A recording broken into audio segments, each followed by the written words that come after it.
Oke, kita mau belajar tentang pemuritan.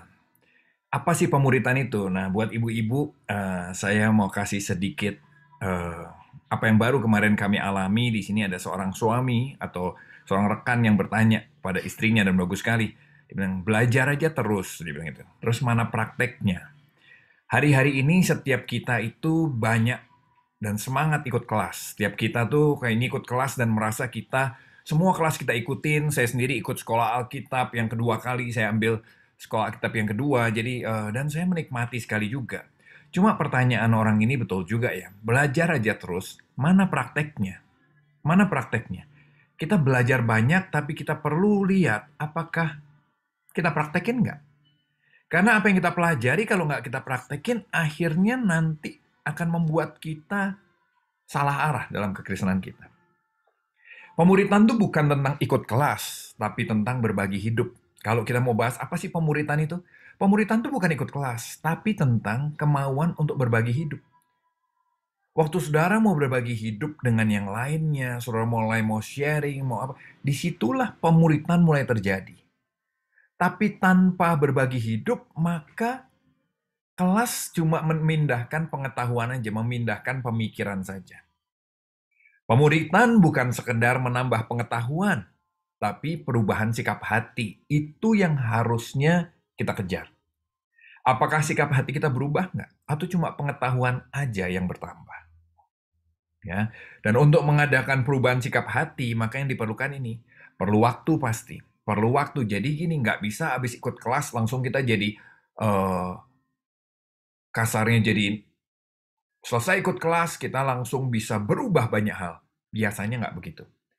Apa yang kita pelajari dalam kelas, apa yang kita pelajari dalam persekutuan, apa yang kita pelajari dalam sesi-sesi yang disebut pemuritan, walaupun jujur saya meragukan apakah itu pemuritan, itu perlu waktu. Perlu waktu untuk merenungkannya, perlu kejujuran, perlu kerendahan hati, untuk mengakui bahwa gini, iya saya belum seperti itu, iya saya mau berubah, iya saya dalam hal ini saya masih lemah. Seringkali kita merasa kita sudah. Padahal mungkin kita masih jauh dari apa yang disebut pemuritan. Ya. Nah, saya mau ajak kita lihat satu firman dalam Lukas 19 ayat 7 sampai yang ke eh, Lukas 19 ayat 1 sampai 10 ya. Tentang Sakius, saya yakin setiap kita sudah hafal malah ya cerita tentang Sakius. Saya mau ajak kita membaca dan merenungkannya lagi bersama-sama. Yesus masuk ke kota Yeriko dan berjalan terus melintasi kota itu. Di situ ada seorang yang bernama Zakius, kepala pemungut cukai. Pemungut cukai pada zaman itu adalah orang yang sangat dibenci. Kalau sampai ada keluarga yang anaknya menjadi pemungut cukai, maka itu dianggap sebagai aib keluarga. Kalau sampai ada anggota dari satu desa yang jadi pemungut cukai, maka desa itu merasa orang ini membawa aib bagi desa itu. Kenapa? Karena pemungut cukai adalah orang yang bekerja buat penjajah. Dan kerjanya adalah membantu penjajah untuk memeras bangsanya sendiri. Jadi ini dianggap pengkhianat bangsa, penjual saudara, dan sebagainya. Sehingga pemungut cukai pasti dibenci. Nah, apalagi Zakius, dia kepala pemungut cukai. Dan dia seorang yang kaya. Dia berusaha melihat, Zakius berusaha untuk melihat orang apakah Yesus itu. Tetapi Zakius tidak berhasil karena orang banyak. Sebab badannya pendek. Maka berlarilah Zakius mendahului banyak orang, lalu memanjat pohon ara untuk melihat Yesus yang akan lewat di situ. Ketika Yesus sampai ke tempat itu, dia melihat ke atas dan berkata, Zakius, segeralah turun, sebab hari ini aku harus menumpang di rumahmu. Lalu Zakius segera turun dan menerima Yesus dengan sukacita. Perhatikan baik, aku harus menumpang di rumahmu. Gak ditawarin, gak diajak. Tiba-tiba Tuhan Yesus manggil orang berdosa, orang yang dibenci sama orang-orang. Lagi ada banyak orang yang mengikuti Yesus, lagi ada banyak orang yang di sekeliling Yesus, mengagumi Yesus. Tiba-tiba Yesus memilih untuk bilang nih, aku harus menumpang di rumah orang berdosa. Ini adalah sebuah, kalau saudara mengerti nih, ini adalah sebuah pemuritan yang Yesus lagi buat untuk banyak orang di sekitarnya. Tuhan Yesus lagi memuridkan, kalau kita ada di sekelilingnya, Tuhan Yesus lagi memuridkan kita. Bayangin, kenapa nggak dia nginap di rumah saya misalnya? Kenapa dia nggak nginap di rumah salah satu orang yang saleh yang ikut Yesus yang ada di situ? Kenapa aku harus menumpang di rumah orang berdosa? Ayat 7. Tetapi semua orang yang melihat hal itu, semua orang, mungkin termasuk murid-murid Yesus berarti ya, yang rasul-rasul itu. Semua bersungut-sungut katanya, ya ampun dia menumpang di rumah orang berdosa. Gak ada tempat lain kah? Setelah Tuhan Yesus menginap di rumah Sakeus, Alkitab di kitab yang lain menceritakan bahwa teman-teman Sakeus datang dan makan bersama-sama Tuhan Yesus. Dan selesai Tuhan Yesus menginap di sana, tetapi Sakeus berdiri dan berkata kepada Tuhan, Tuhan, setengah dari milikku akan kuberikan pada orang miskin. Dan sekiranya ada sesuatu yang kuperas dari seseorang akan kukembalikan 4 kali lipat. Kata Yesus kepadanya, hari ini telah terjadi keselamatan kepada rumah ini. Karena orang ini pun anak Abraham. Sebab anak manusia datang untuk mencari dan menyelamatkan yang hilang. Saudara, ayat ini menjadi perenungan buat saya sekitar selama 2 tahun. Kenapa? Buat saya ayat ini mengganggu hati saya. Saya melayani Tuhan sudah 30 tahun kira-kira. Dan saya, waktu membaca ini saya belajar sesuatu. Saya terusik kenapa? Saya melayani banyak. Saya membuat yayasan. Saya membuat banyak hal yang saya kerjakan. Banyak hal yang saya melayani. Tapi satu hal yang dulu tidak terjadi dengan saya adalah begini. Orang berdosa datang pada saya. Dalam arti, kalau Tuhan Yesus punya cerita, pelacur datang, pemungut cukai datang, orang kusta datang. Kalau hari ini boleh diterjemahkan LGBT datang. Mereka datang sih, tapi beda datangnya sama Tuhan Yesus. Karena Alkitab bilang, pada waktu malam, Alkitab ada mengatakan ini, pada waktu malam orang-orang berdosa datang untuk makan bersama-sama Yesus seperti biasanya. Jadi saya terusik bahwa gini loh, Tuhan Yesus itu tiap malam hangout dong dengan orang berdosa. Saya merasa kok saya enggak ya? Kok saya enggak ya? Saya mungkin doa malam, saya mungkin ini Tuhan Yesus juga ada doa malam. Tapi Alkitab juga menulis bahwa Tuhan Yesus hangout dengan orang-orang berdosa. Saya bertanya-tanya sama Tuhan, Tuhan apa yang kau kerjakan di rumah Sakeus sampai Sakeus bertobat, bahkan memberikan setengah dari hartanya. Oh itu jarang sekali kejadiannya. Orang memberikan 10% dari hartanya aja berjuang, apalagi ini setengah dari hartanya kuberikan pada orang miskin. Berarti ada sesuatu yang sangat signifikan terjadi di rumah Sakeus. Apa yang Yesus kerjakan? Apa yang Yesus buat?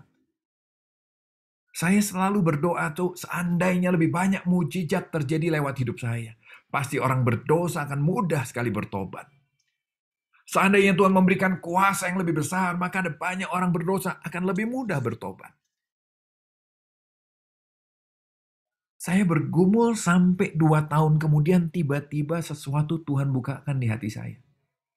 Tiba-tiba saya baru sadar bahwa di rumah Sakeus memang Tuhan tidak melakukan mujizat. Karena itu tidak dicatat di Alkitab juga. Tuhan Yesus tidak memberi sesi kelas pengajaran yang signifikan. Makanya nggak ada dicatat apa yang Yesus ajarkan di rumah Sakeus. Ini yang Tuhan bukakan buat saya. Tuhan Yesus datang ke rumah Sakeus dan hidup seperti biasanya sehari-hari. Kalau ada sikat gigi, dia sikat gigi di sana, ya kan? Dia pinjam kamar kecilnya Sakeus, dia ikut mandi di situ, dia ikut makan, dia ikut minum, dia menumpang di rumah Sakeus dan hidup seperti biasanya. Karena inilah yang Tuhan bukain buat saya. Seharusnya kegiatan kamu yang sehari-hari itu jauh lebih powerful daripada hal-hal spektakuler yang sekali-kali. Seringkali kita nunggu mujizat. Kita nunggu Tuhan bekerja secara ajaib lewat hidup kita. Yang bisa saja terjadi, tapi itu sekali-kali. Saya melihat orang mati bangkit 2 kali dalam pelayanan saya. Tapi kan tetap 2 kali selama 30 tahun. Sekali-kali terjadi. Tuhan bilang nih, harusnya kamu nggak nunggu hal yang sekali-kali. Kamu mesti sadar bahwa hal yang paling powerful dalam hidupmu adalah hidupmu yang sehari-hari. Bagaimana caramu menyapa orang, bagaimana caramu menyambut orang. Apa yang membuat Sakyus bertobat adalah begini, penerimaan Tuhan pada dia. Bukan pengajarannya, bukan mujizatnya, tapi penerimaannya. Apa yang membuat orang berdosa senang datang kepada Tuhan Yesus? Penerimaannya. Penerimaan itu menyembuhkan orang. Penerimaan itu memulihkan orang. Penerimaan itu memberikan harapan baru buat orang-orang di sekitar kita. Untuk mereka bisa bertumbuh dan mengenal Tuhan lebih lagi. Tapi coba saudara lihat, apa komentar orang-orang di sekitarnya? Mereka bersungut-sungut, mereka ngomel, mereka ngomong ini, gila Tuhan Yesus numpang di rumah orang berdosa, nggak ada tempat yang lebih benar kak. Ini nabi apa sih, ini pengajar apa? Dan mungkin semalam-malaman itu waktu Yesus lagi ketawa-ketawa mendengarkan cerita Sakyus dan teman-temannya, lagi makan, lagi minum, lagi menerima mereka. Di beberapa rumah orang-orang yang ikut Yesus lagi gelisah, marah, tersinggung, kesal, kecewa sama Tuhan Yesus karena sikap pengajar yang mereka kagumi. Kok gitu ya? Saudara, saya rasa kita harus betul-betul memikirkan ulang tentang pemuritan dalam hidup kita. Kenapa? Karena saya lihat arah kekristenan lebih menuju kepada ahli Taurat daripada kepada menuju ke arah keserupaan dengan Kristus. Saya ulang, hari-hari ini banyak orang di gereja, banyak orang di persekutuan doa, banyak orang ikut kelas. Itu arahnya lebih menuju ke arah menjadi serupa dengan ahli Taurat daripada menjadi serupa dengan Kristus. Saya semakin mengerti ini waktu suatu kali ada gereja yang namanya CLC di Jakarta. Sementara gereja yang Tuhan izinkan saya melayani namanya CLCC, beda 1C. Suatu kali gereja di CLC ini, gembalanya adalah seorang pengajar sekolah Alkitab Reform. Bukan orang sembarangan sebetulnya. Tapi dia punya panggilan untuk melayani orang-orang LGBT, orang-orang yang bisa dibilang sama kita gini, orang-orang yang kacau balau lah, mungkin begitu ya. Latar belakangnya kacau balau. Lalu mengenai dalam kebaktian-kebaktiannya, dia sekali-kali buat tato gratis.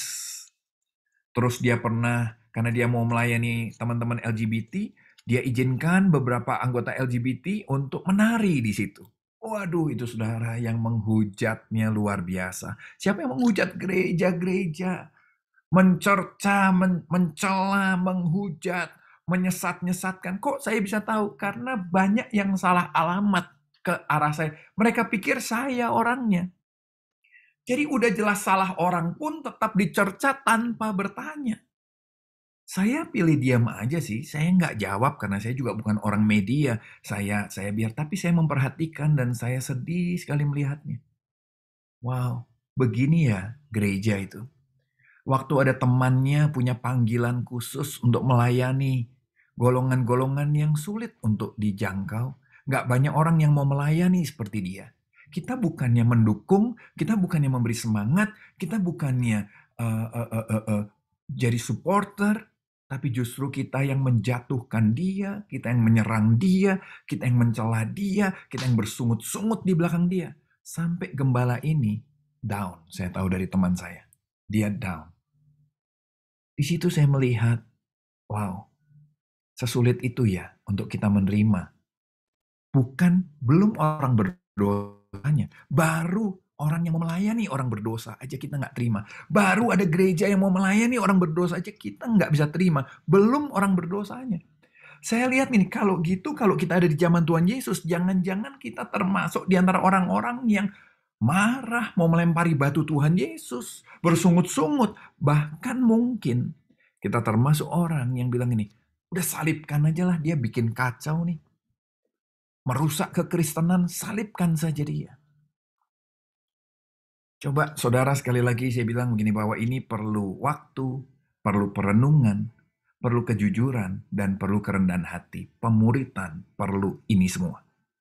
Untuk saudara dan saya mengerti apa artinya namanya pemuritan, maka kita perlu waktu untuk merenung, untuk mau jujur dengan diri sendiri, dan perlu kerendahan hati untuk mau melihat firman Tuhan dengan kacamata yang jujur. Kalau kita ada di posisi ini, kira-kira kita akan ikut nginep di rumah orang berdosa? Atau kita akan bersungut-sungut? Kalau kita ada bersama Tuhan Yesus saat itu, kita yang akan termasuk orang-orang yang ikut berteriak, salibkan dia, menolak dia, atau kita mendukung pelayanannya. Karena Tuhan Yesus saat itu memang out of the box. Out of the box. Suatu kali ada keluarga yang pulang dari sebuah gereja, anaknya teenagers. Anaknya bilang begini sama orang tuanya, gereja judging ya. Orang tuanya nanya, kenapa kamu bisa bilang begitu? Iya, tadi doain orang LGBT, doanya judging banget. Loh, saudara lihat ya. Bahkan waktu kita sedang mendoakan orang berdosa, ada anak kecil bisa merasa nih, kok doanya judging ya? Saya nggak bilang setiap kita begitu, tapi cobalah dengan jujur, coba kita lihat. Kadang-kadang kita berdoa karena kita merasa lebih benar dari orang berdosa. Kita berdoa karena kita pengen mereka diubah sama Tuhan supaya menjadi seperti yang kita mau. Kita berdoa untuk mereka tanpa hati yang mau menerima mereka. Jujur kalau saya boleh bilang itu lebih, sekali lagi lebih seperti ahli Taurat daripada seperti Tuhan Yesus. Waktu saya mempelajari Sakyus, ini menjadi pergumulan saya dan saya mulai melihat apa yang saya harus buat ya? Apa yang saya harus buat? Sejak saya mengerti bahwa yang Tuhan Yesus kerjakan dengan orang berdosa adalah gini, sehari-hari aja. Saya dulu pikir kalau apa nyambungnya ya, apa yang akan diobrolin kalau duduk sama orang berdosa?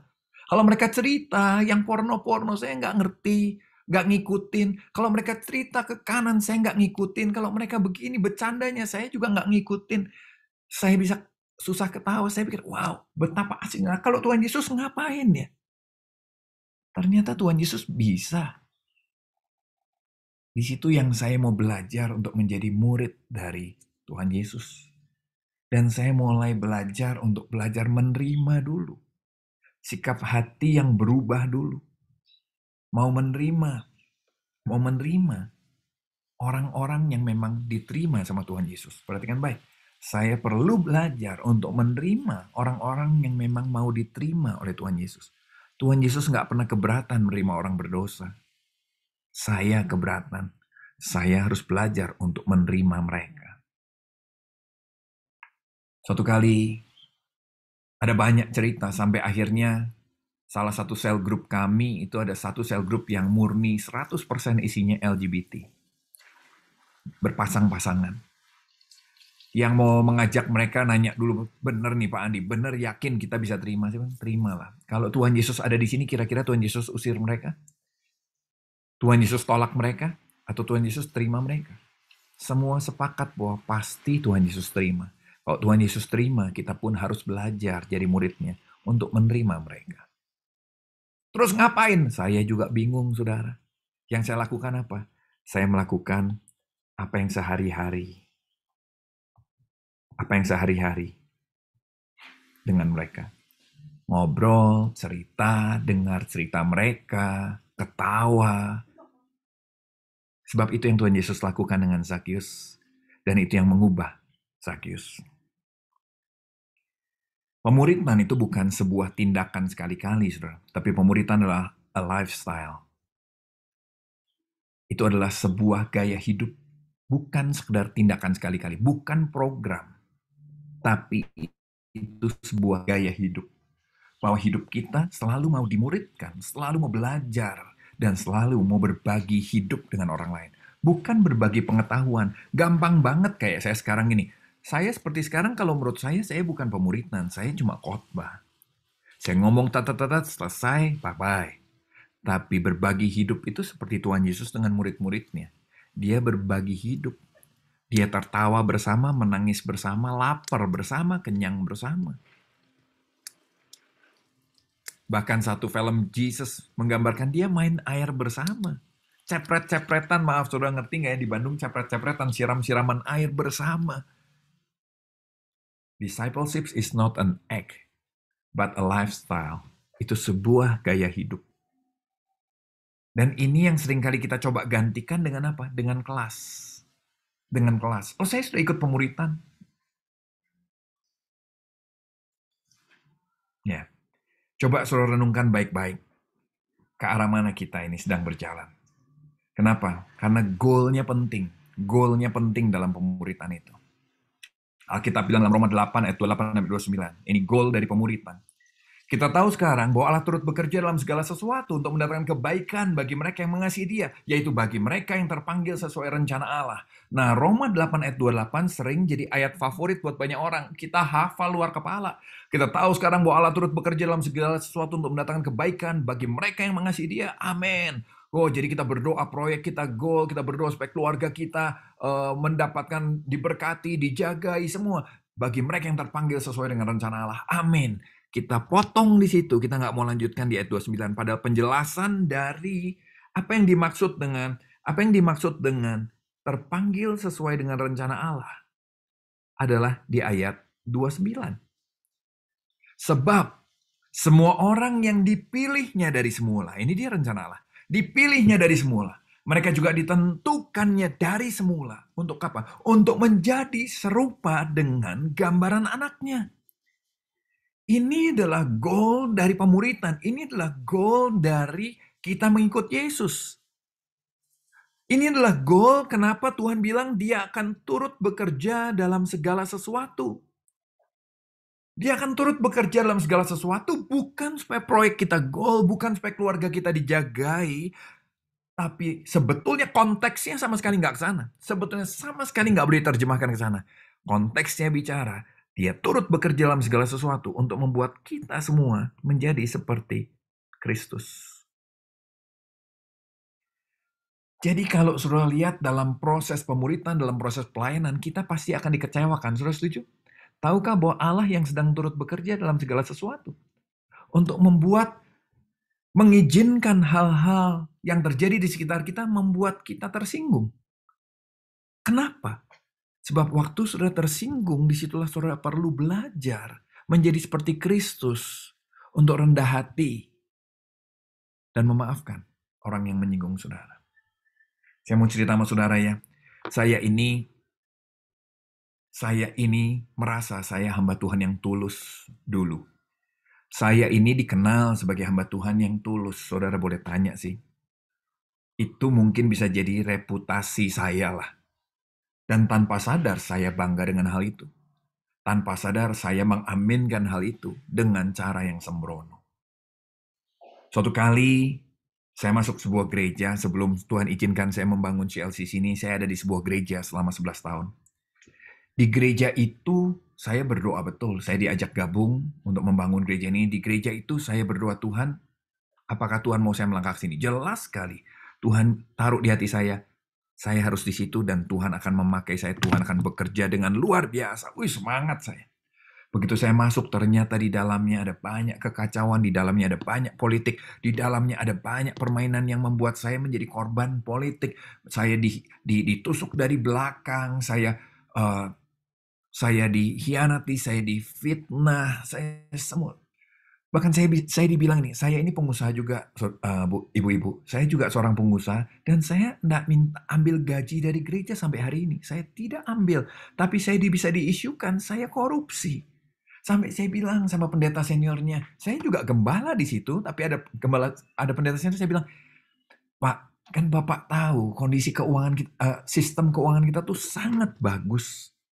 Dan Bapak tahu saya nggak sentuh uangnya, bahkan maupun nggak bisa. Kalaupun saya mau, saya nggak bisa sentuh uangnya. Karena gembala di dalam struktur gereja yang di situ, dan sekarang saya ambil sistem keuangannya, saya lanjutkan di tempat saya, karena menurut saya sistem keuangan yang bagus sekali. Gembala nggak pegang-pegang uang, sentuh aja nggak, apalagi pegang.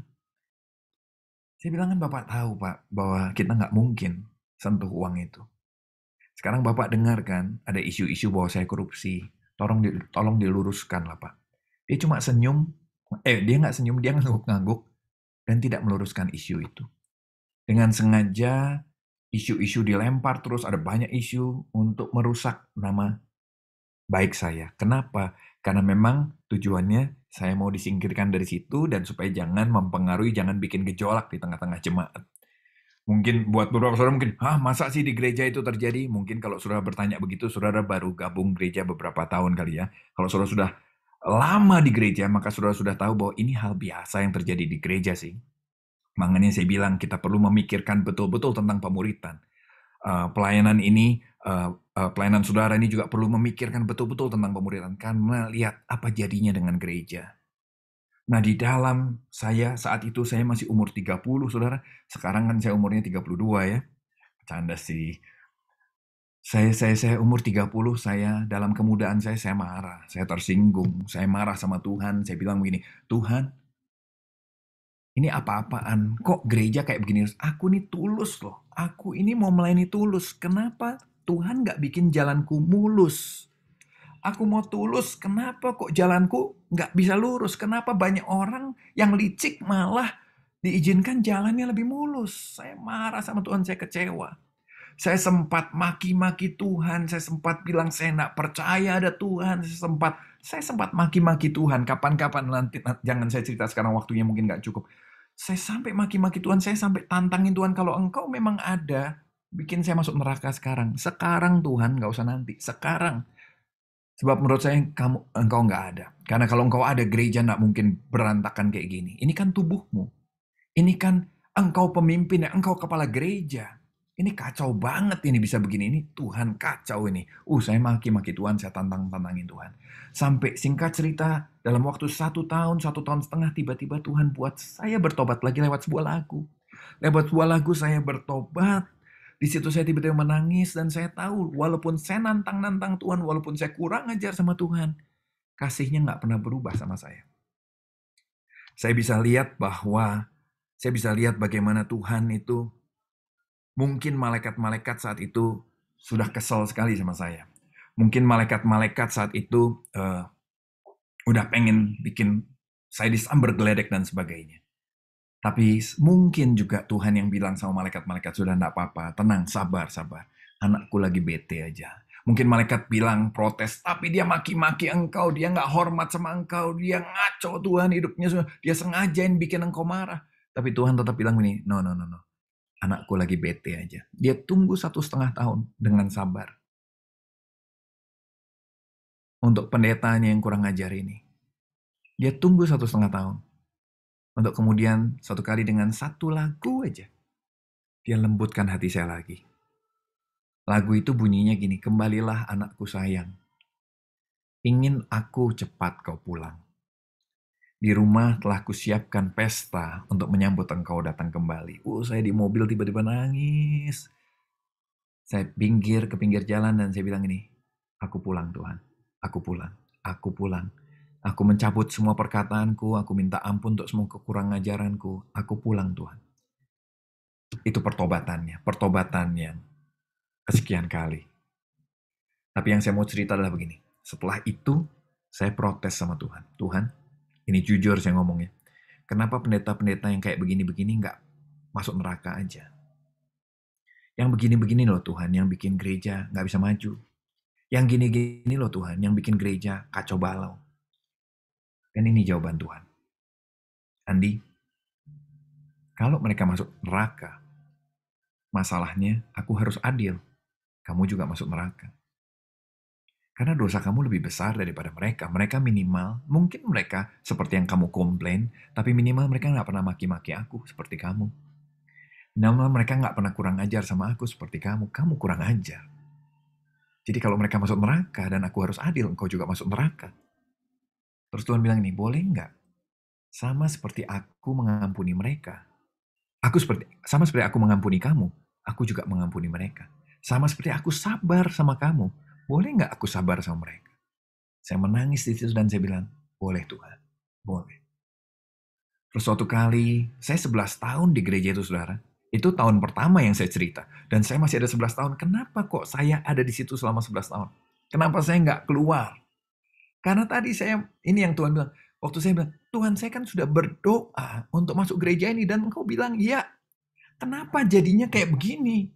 Kapan aku lihat kebangunan rohani yang besar? Kapan aku lihat lawatan yang luar biasa kalau kayak gini jadinya? Terus Tuhan bilang gini loh, Kamu nggak salah dengar. Kamu tidak salah dengar bahwa memang aku mau kamu masuk gereja itu.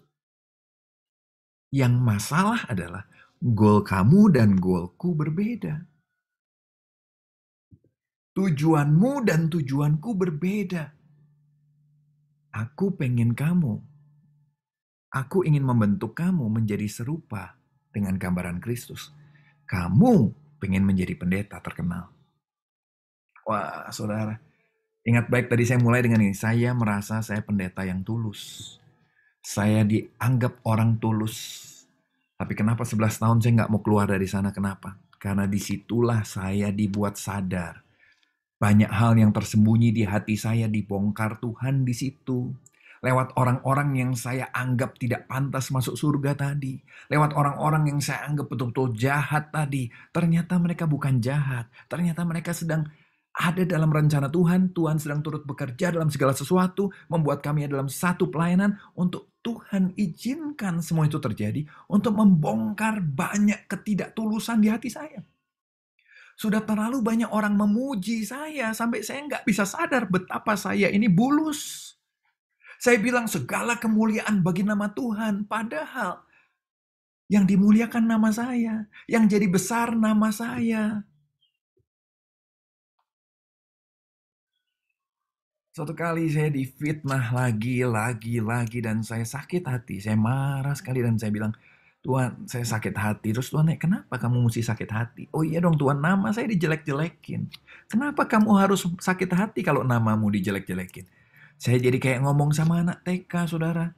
Sayanya, blow on-nya begitu kan. Saya bilang, Tuhan, aku ini kan hamba Tuhan. Masa sih nggak tahu? Hello, kan begitu ya. Masa sih nggak tahu? Aku nih hamba Tuhan. Dan untuk jadi hamba Tuhan, aku perlu nama baik. Untuk aku bisa melayani banyak orang dan membuat orang kenal Tuhan. Dan Tuhan jawab begini sekali lagi. Andi, untuk melayani aku, kamu nggak perlu nama baik. Ada banyak orang di luar sana. Nggak peduli dengan nama baik kamu kok. Di pinggir jalan tuh kamu bisa layani mereka. Tanpa mereka pusing dengan nama baik kamu. Tapi kalau yang kamu maksud adalah untuk pindah dari satu panggung besar ke panggung besar yang lain. Itu memang perlu nama baik. Kalau saudara bisa membayangkan saya terpukul sekali dengan itu. Saudara bisa tahu. Di situ saya tahu Tuhan yang bicara. Kenapa itu nggak pernah kepikir di hati saya. Wow. Tuhan cuma mau bilang ini, kamu tuh masih kejar panggung ke panggung, makanya kamu sakit hati waktu kamu dijelekin namanya. Kalau kamu udah nggak kejar panggung, kalau kamu nggak kejar nama besar, kamu nggak pusing kok orang fitnah kamu. Karena kamu tetap bisa melayani dimanapun kepada banyak orang. Masalahnya kamu masih kejar panggung. Dan terus Tuhan bilang gini loh, aku lagi beri kamu kesempatan. Aku lagi beri kamu kesempatan untuk bisa sedikit merasakan apa rasanya seperti Yesus yang dikhianati. Wow. Saudara bisa lihat itu? Pemuritan adalah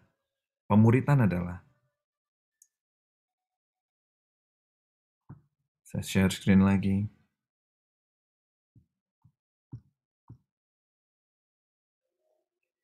Pemuritan adalah mengizinkan Tuhan untuk turut bekerja.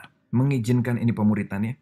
Pemuritan adalah mengizinkan Tuhan untuk turut bekerja dalam segala sesuatu. Untuk mendatangkan kebaikan buat kita yang terpanggil sesuai dengan rencana Allah. Yaitu apa? Menjadi serupa dengan gambaran anaknya. Itu pemuritan. Mengizinkan Allah turut bekerja dalam segala sesuatu. Mungkin lewat suami, ibu-ibu. Mungkin lewat anak. Mungkin lewat teman. Lewat rekan pelayanan. Nah sayangnya waktu Tuhan sedang turut bekerja untuk memuridkan kita. Kita tersinggung dan kita pindah komunitas. Kita tersinggung dan kita mundur dari pelayanan itu. Emang cuma ini doang pelayanan. Tempat lain gue juga bisa pelayanan. Kita gagal jadi murid. Kita gagal jadi murid. Itu kenapa saya nggak keluar selama 11 tahun dalam cerita tadi. Karena saya menikmati momen-momen di mana di situ saya belajar apa artinya jadi hamba. Apa artinya disalah mengerti. Apa artinya tidak dihargai? Apa artinya difitnah? Di situ saya merasakan itu. Jemaat marah, bela saya. Saya bilang sama jemaat, jangan marah. Jangan keluar dari proses ini. Jangan cuma lewati proses ini, tapi embrace segala sesuatu, embrace values yang Tuhan mau tanamkan dalam kita sebagai murid Kristus. Karena saya bilang ini, jarang loh kita difitnah kayak begini. Karena jemaat pun jadi merasa ikut difitnah. Jarang loh kita difitnah kayak begini. Kalau sering-sering itu bukan fitnah, jangan-jangan itu memang kenyataan, itu memang fakta. Tapi jarang kita difitnah. Kamu nggak bisa bayar orang untuk fitnah saya, supaya saya bisa latihan jadi murid Kristus. Nggak bisa. Dia bilang, sadar yuk, Tuhan lagi turut bekerja loh dalam segala sesuatu untuk mendatangkan kebaikan. Supaya kita jadi serupa dengan gambaran anaknya. Dan waktu sudah mengalami ini, saya bisa memuridkan orang lain. Dengan cara apa? Berbagi hidup. Hal ini kan bukan sekedar teori. Ini ada rasa di dalamnya. Ini ada experience di dalamnya. Yang saya hanya bisa bagikan sama orang-orang yang memang mau mendekat kepada saya. Mau membuka hatinya. Mau belajar sesuatu, mau menyerap apa yang saya alami bersama Tuhan. Bukan sekedar khotbah saya. Tapi kehidupan saya, perjalanan saya bersama Tuhan dan saya bagikan sama dia. Sehingga saya harap dia akan menjadi lebih baik dari saya. Karena minimal saya bagikan itu kepada dia. Dan dia pun bisa belajar langsung dari Tuhan. Dan juga dari orang-orang lain. Sehingga dia akan mendapat kekayaan rohani yang jauh lebih berharga dari apa yang saya alami. Itu pemuritan. Itu pemuritan. Pemuritan bukan soal ikut kelas. Yang terakhir, 5 hal penting yang perlu ada dalam proses pemuritan. Pengajaran itu pasti, setuju ya? Jangan sembarangan dengan pengajaran, saudara. Nggak semua pengajaran itu dari Tuhan Yesus, kalau saya mau bilang. Nggak semua pengajaran itu sesuai dengan Alkitab. Pakai ayat, iya sama-sama pakai ayat, tapi dibalik-balik aja artinya. Dicari semua yang menyenangkan kita, sehingga tanpa sadar kita bukan pemuritan, kita lagi belajar bagaimana bisa menjadikan Tuhan budak kita. Betul nggak sih? Bagaimana caranya doa yang dijawab? Lihat itu. Itu namanya, ayo kita belajar memerintah Tuhan. 5 hal penting yang membuat doamu pasti dijawab Tuhan. Berarti kita lagi belajar 5 hal penting yang membuat Tuhan tunduk sama kita. Waduh, serem saudara.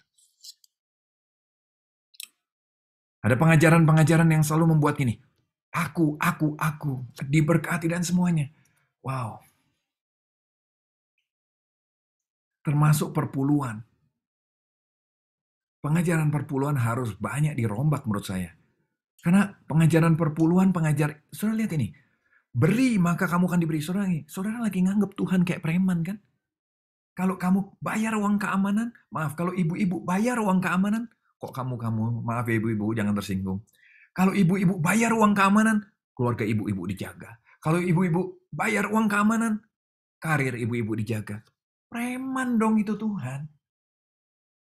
Mafia, saudara. Kalau telat aja, wah kenapa kok kemarin keserempet mobilnya? Wah telat sebulan sih nggak perpuluhan kemarin. Wah jadi aja tidak ada perlindungan. Wah, untung saya tidak mengenal Tuhan yang jahat seperti itu. No. Pengajaran harus surah perhatikan. God is love. Dia adalah Bapa yang baik. Dia adalah Allah yang mengasihi. Dia bukan preman. Kalau kita memberi perpuluhan, itu karena dia sudah memberi lebih dulu buat kita. Bukan karena kita memberi supaya Tuhan beri lagi. No. Tuhan sudah kasih 100, saudara kita kasih 10. Karena dia udah kasih 100, kita bisa kasih 10 kan? Itu namanya perpuluhan. Bukan kita kasih 10 untuk mancing lebih banyak lagi. Itu kasino namanya. Keluar berapa bulan ini? Berapa kali lipat? Aduh, Anda kurang beruntung. Itu kasino, saudara. Nah, pengajaran harus diperhatikan. Supaya kita bisa mengenal Tuhan dengan baik. Yang kedua, saudara harus punya komunitas. Komunitas yang bisa membawa saudara dan saya belajar untuk menjadi murid Kristus. Bukan komunitas yang menjadi kompor waktu saudara lagi ada. Tuhan lagi izinkan proses datang dan komunitas jadi kompor. Bukan. Komunitas yang membawa kita sama-sama belajar menjadi seperti Kristus. Yang ketiga, kita perlu punya disiplin pribadi. Saudara perlu punya disiplin untuk bisa belajar menghadapi rasa tersinggung, belajar menghadapi rasa tidak dihargai, belajar menghadapi rasa malas, belajar menghadapi rasa egois. Itu perlu disiplin pribadi. Yang keempat, kita perlu pelayanan pribadi. Nah, pelayanan pribadi bukan jadi singer, bukan main musik, bukan khotbah, bukan jadi asyir. Pelayanan pribadi adalah berbagi hidup dengan orang lain. Nah, ini yang saya lihat sering banyak orang gagal. Saya mau jadi asyir aja.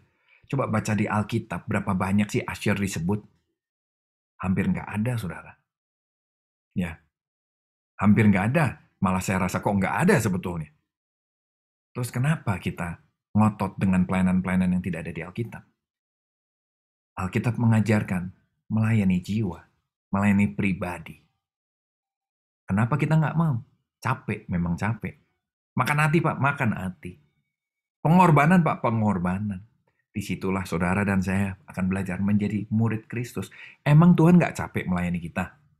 Emang Tuhan nggak makan hati melayani ibu-ibu? Emang Tuhan nggak korban melayani ibu-ibu? Korban lah. Terus kita nggak mau korban. Lihat itu, murid siapa kita?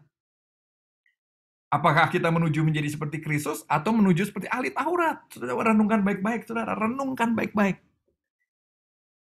Yesus kemana? Kita mah kemana? Yesus ke kanan, kita ke kiri. Kita karang-karang sendiri pelayanan yang kita mau. Menjadi murid Kristus berarti belajar melayani seperti Yesus. Saya tidak bilang kita bisa sehebat dia, no. Tapi minimal kita mau belajar dari teladannya. Ada satu sel grup di kami yang isinya pemabuk semua. Pemabuk 100%. Ini terakhir ya, pemabuk 100%. Terus mereka itu tiap kali sel grup mabuk-mabukan, saudara. Suatu kali saya datang ke sana karena mereka pengen ketemu. Terus, wah, pastor datang nih, pastor datang. Oke, kita buka botol satu. Setelah buka botol satu, cepat habis dong, satu komunitas kan. Setelah botol satu habis, terus kok agak awkward suasana. Saya pikir, oh ini udah mau pulang nih kayaknya. Ya sudah nih, oke saya pulang. Ternyata mereka sengaja bikin awkward supaya gembalanya ini pulang. Setelah gembalanya pulang, ternyata masih ada 5-6 botol mereka buka dan mabuk semua. Lagi. Kira-kira saudara bayangin saya kesel apa senang? Kesal. Kira-kira saya makan hati apa bangga? Makan hati, saudara. Kira-kira saya merasa buang-buang waktu atau bermanfaat waktu yang saya berikan untuk mereka? Buang-buang waktu. Saya udah pengen bubarin tuh pelayanan. Tapi seringkali istri saya yang mengingatkan saya, jangan, sudah biarin aja dulu. Biarin dulu. Kalau mereka dibubarin, terus kalian hilang dari gereja sama sekali.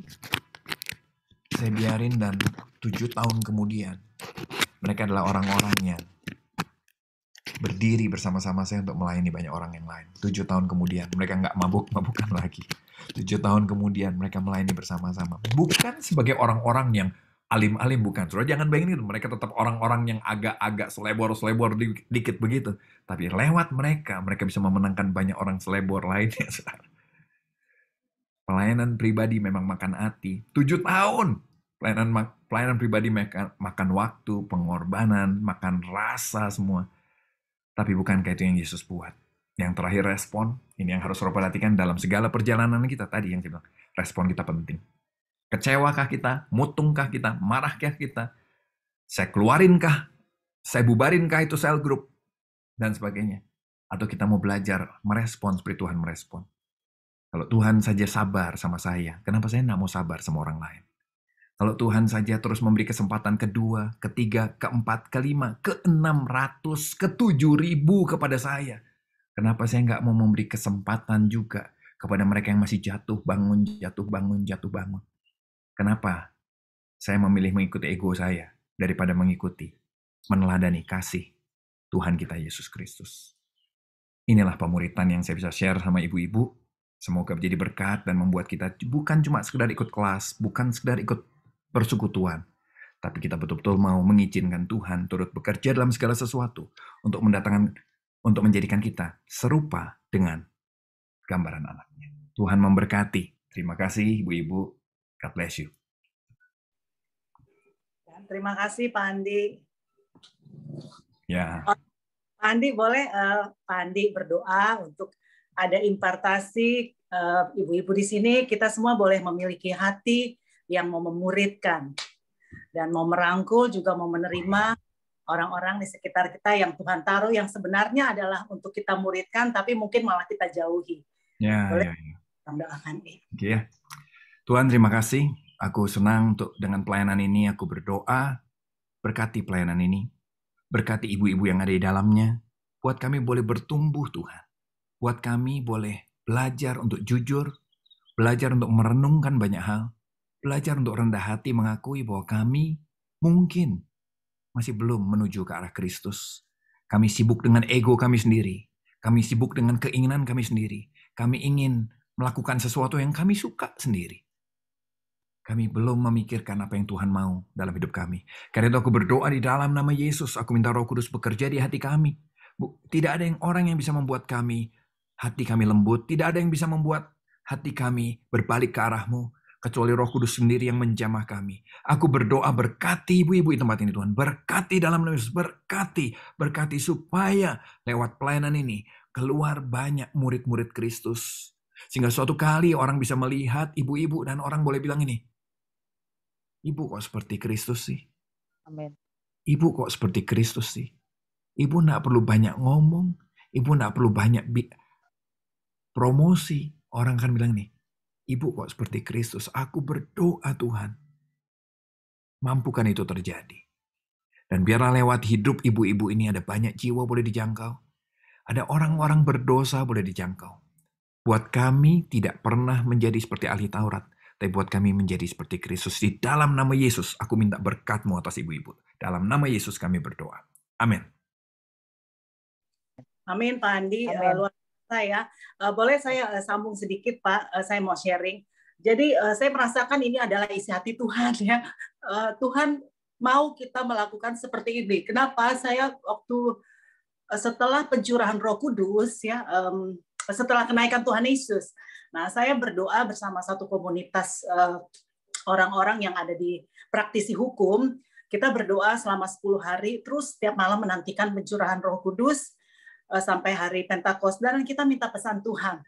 Nah, saat itu saya tanya Tuhan, sesudah dipenuhi Roh Kudus, kita tuh mau apa? Bukan sekedar, wah kita di